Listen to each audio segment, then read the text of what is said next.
Alright guys, 6 more days until Black Myth Wukong finally drops and the hype levels are unreal. I mean, we have so many leaks out now that the developers actually had to come out and issue a number of statements on it. We also have a free camera mode that shows a lot more details inside the benchmark tool, as well as a number of gameplay information that was recently resurfaced from some of the 2023 and 2024 gameplay demos. Lots to talk about in this video, and let's get started. And also, because of your huge support on the previous videos, I'm upping up the number of giveaways to 2. So I'm giving away 2 deluxe editions of Black Myth Wukong. Just like before, you just have to be a subscriber, leave a like on the video and comment down below, and I will pick the winners about a day or so before the game actually comes out. So to start things off, it seems that some of the early reporting, especially from IGN and all the other outlets, on a lack of blocking mechanics in this game was actually not true.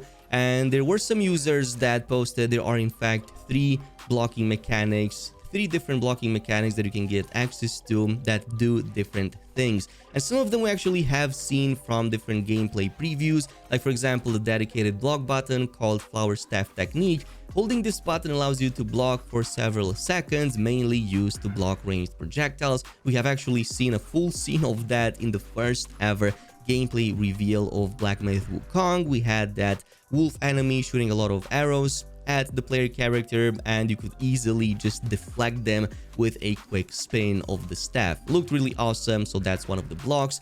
The second one that we also talked about in previous videos is the Stone Solid spell. So this is something that you have to manually activate and you have to have it on your skill bar. So this is the one that you saw blocking a number of very strong melee attacks. It seems to work even on very large bosses and appears to be very effective. So it lasts for about 1 second, which means that the window of opportunity is not too bad actually. 1 second is very long for a skill or ability like this.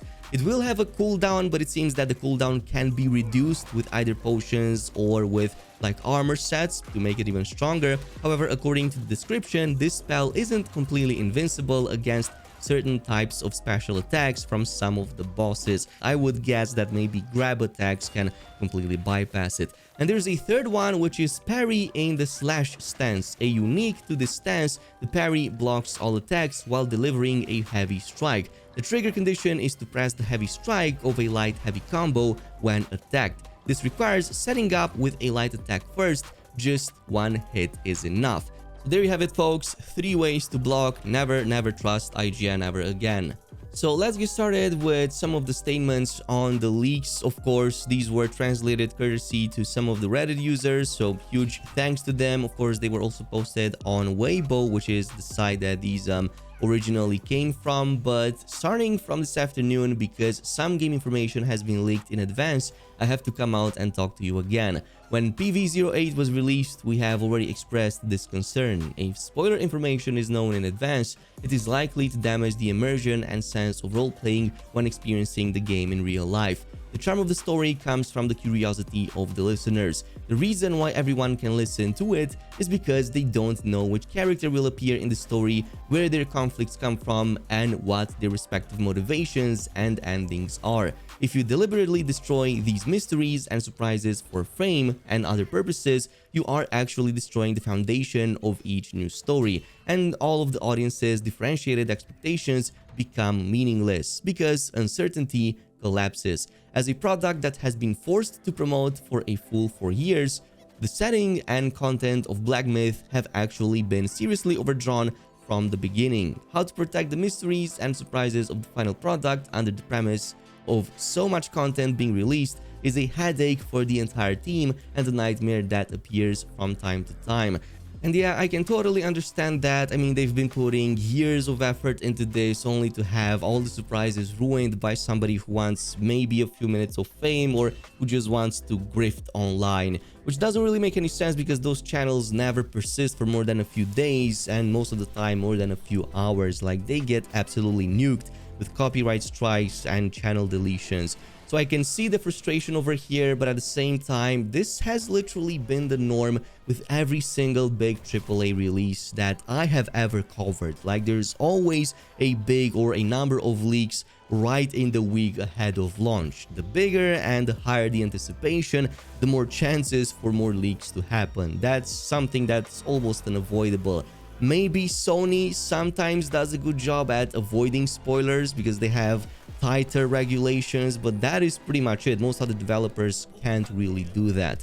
So just from the perspective of an ordinary player slash viewer, I have 3 small suggestions. He continues: if you can choose, don't take the initiative to watch the leaked content involving spoilers, because it will not make the final experience of the game better. Second, it's okay to want to watch it, but you cannot take the initiative to spread and talk about these contents so as not to hurt people who don't want to watch it. And 3, if there are friends around you who clearly express that they don't want to be spoiled and want to keep enough unknowns until they experience it in person, please help protect them. So again, very sensible choice of words over here, and I totally do not blame them.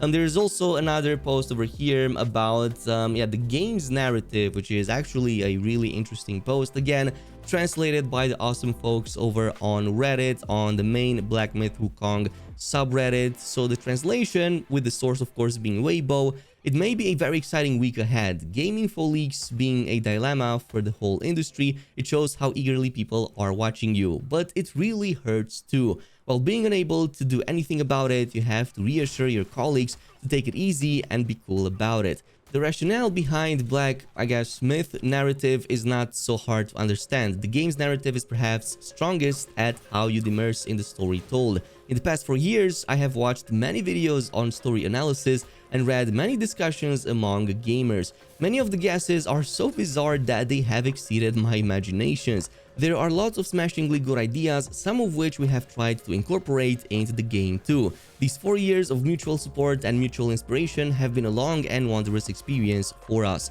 Maybe by the time when the game finally launches, these intertwining emotions and surprises will all burst out and become a moment that's worth remembering. I hope of course that this moment will be worthwhile of the waiting and protecting that you have given it. Well, that's enough talking, dear masters, forget about the spoilers and run some benchmarks. And yeah, I totally agree. If you want to go ahead and check out the benchmark tool, there have been a number of people who posted some of the best options you can pick to still have a good looking game, but also save a lot on performance, especially if you don't have a super high-end PC. So you can, for example, see this graph right here /table, which kind of shows you which of the settings affect the performance the most and which of the ones that impacted the most should be turned off. Like, for example, you should not go everything on cinematic quality, as maybe it won't change much in terms of graphical like visuals, but they might change in terms of performance and really lower that down. So just take a look at this. There are some recommended settings over here that some of the members of the community came out with, so try to test these out, see how it behaves on your system, and when the game comes out you may enjoy it a bit better. That being said, we have an interesting development with the benchmark tool, because it seems that there is a different Unreal Engine tool that lets us activate a free camera mode while the testing begins, which is going to give you easy access to just moving around the camera and checking out on all of these cool enemies that you might have seen patrolling as the testing was being done.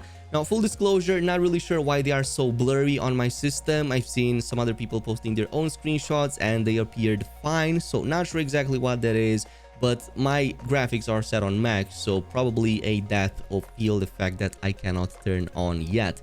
That being said, I really like the enemy design over here. These seem to be lower level, early stages. I believe there are a number of these wolf enemies with swords. Some of them have swords and shields, and there's also another one down the river that features a halberd. So we've seen quite a number of them in some of the earliest gameplay shots of Black Myth Wukong. At some point, even this bridge right here was actually featured in one of the early stages of gameplay, I believe back in 2023 or 2022. And then later on, we also saw a big group of these wolf enemies attacking the player character. So I'm pretty sure that this is one of the starting, or well, earlier stages of the game when you finally get to start it on the 20th. But I've also noticed that, I mean, the graphics look absolutely amazing, even more up close. There's also a number of these plants like mushrooms that you can notice over here. Obviously collectibles, they will I guess affect elixirs, but maybe also it's something that we can use for crafting. And I've also noticed that there was one of these treasure chests tucked away around yeah, some of these bushes. So yeah, this is probably a full-on level that we'll get to explore once the game comes out. So all in all, super excited for the game, and of course expect a review to drop really soon for it as well. Hopefully it's going to be on the 16th, but in the meantime I'm just gonna leave you guys at it. Thanks so much for watching, and until next time.